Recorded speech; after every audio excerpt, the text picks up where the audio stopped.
انداز دیکھیے، ارشاد فرمایا والعصر، رب فرماتا ہے مجھے زمانے کی قسم۔ اللہ کو بھی قسم اٹھانے کی ضرورت ہے، مالک کریم کو بھی کیا حاجت ہے کہ وہ قسم اٹھائے، لیکن تاکید کر کے بات ذہن میں اتارنے کے لیے۔ انسان کا مزاج ہوتا ہے نا، جس بات پہ قسم اٹھائی جائے اس کو انسان سمجھتا ہے زیادہ پکی ہے، تو طبع انسانی کے مطابق بات کی۔ فرمایا والعصر، زمانے کی قسم ہو۔ انسان کو پیدا کرنے والا رب قسم اٹھا کے انسان کی ایک بات کرتا ہے، والعصر، مجھے قسم ہو زمانے کی، ان الانسان لفی خسر۔ انسان کو پیدا کرنے والا رب فرماتا ہے بے شک انسان خسارے میں، گھاٹے میں، نقصان میں۔ لوگ اس کو کہہ رہے ہیں بڑا سیٹ ہے، لوگ کہہ رہے ہیں بڑا کامیاب، یہ بھی کہہ رہے ہیں اللہ کا بڑا شکر ہے، لیکن پیدا کرنے والا رب، انسان کو بنانے والا، اس کو جاننے والا رب فرماتا ہے مجھے زمانے کی قسم ہو یہ نقصان میں ہے۔ اور خسارہ اس خسارے کو نہیں کہتے کہ لوگ کہتے ہیں میں نے کاروبار کیا تھا تو نفع نہیں ہوا، نقصان ہوا۔ خسارہ اس خسارے کو کہتے ہیں جو اصل مال بھی ضائع ہو جائے، راس المال بھی ضائع ہو جائے تو کہتے ہیں خسارہ ہوا، یعنی اس کے پاس جو تھا اس میں بھی یہ خسارے میں کیا؟ یا اللہ سارے خسارے میں ہے؟ فرمایا نہیں، الا الذین آمنوا،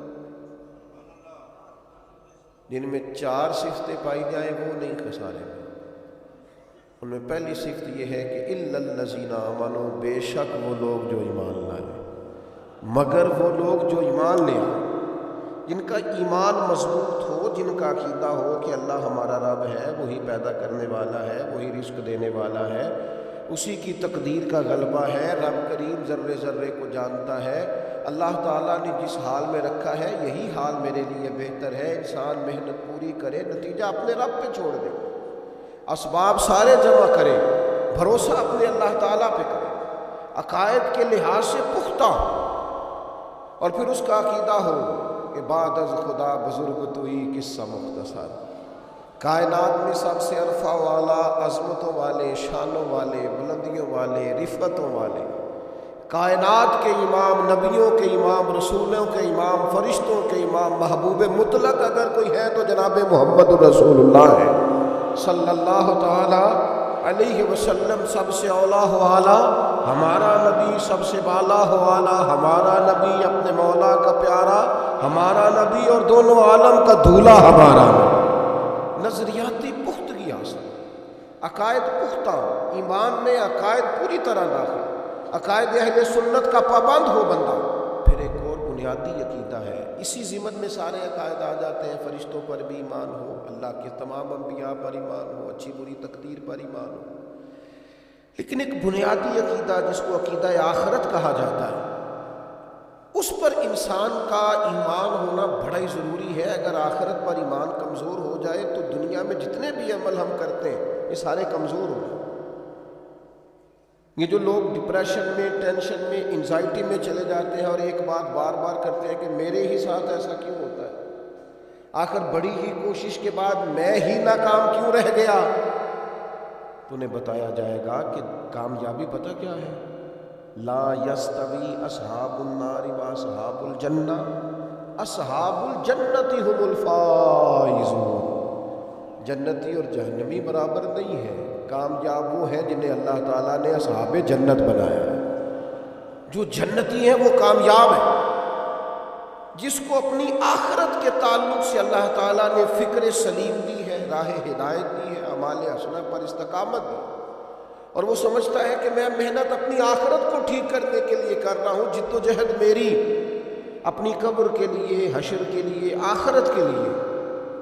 آخرت پر جس بندے کی توجہ ہے وہ بندہ کامیاب ہے۔ اس لیے دنیا میں اگر دنیاوی طور پر کوئی ناکامی آ بھی جائے تو کوئی اتنی بڑی ناکامی نہیں ہے، اس لیے کہ اصل کامیابی آخرت کی کامیابی۔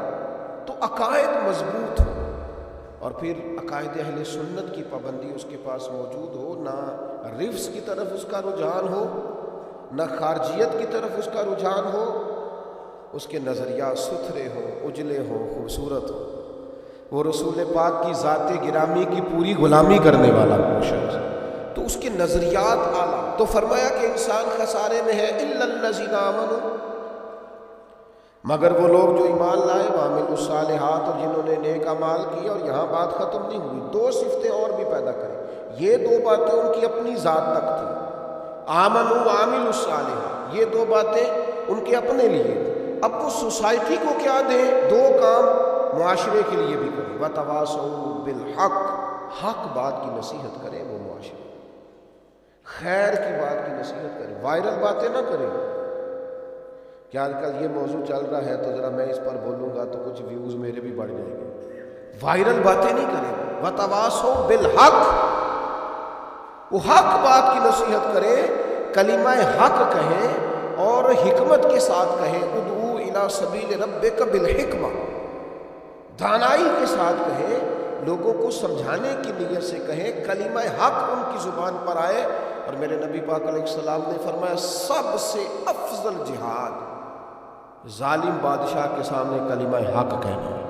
آپ حق کے ساتھ کھڑے ہو، پھر آپ لوگوں کو امر بالمعروف کریں، پھر نہی عن المنکر کہیں، اور وہ بھی بندہ دیکھ کے نہیں. اگر امیر آدمی غلطی کر رہا ہے تو پھر آپ خاموش ہیں، اگر کسی غریب کو کرتے دیکھ لیا ہے تو آپ نے دینی حکمت کو بھی پیش نظر نہیں رکھا اور اسے رسوائی کر دیا، آپ نے اسے سخت ترین تکلیف سے گزار دیا ہے. حق بات کی نصیحت کریں. اور جو لوگ حق بات کہتے ہیں نا، ان پر تکلیف بھی آتی ہے. تکلیف آتی ہی ہمیشہ حق کہنے والوں پر. تو چونکہ میدان لگایا ہے، اب حق میں نکلے ہو، اب تم نے سفر شروع کیا ہے تو بھائی پیروں پہ چھالے تو پڑیں گے. سفر کرو گے تو تھکاوٹ تو ہوگی، کوئی رستہ طے کرو گے تو گرد تو پڑے گی. اگر کسی سمت تیز دوڑو گے تو مخالف سمت سے ہوا تو تیز آئے گی. اب وہاں گھبرانا نہیں، کمزور نہیں پڑنا، تھکی باتیں نہیں کرنی.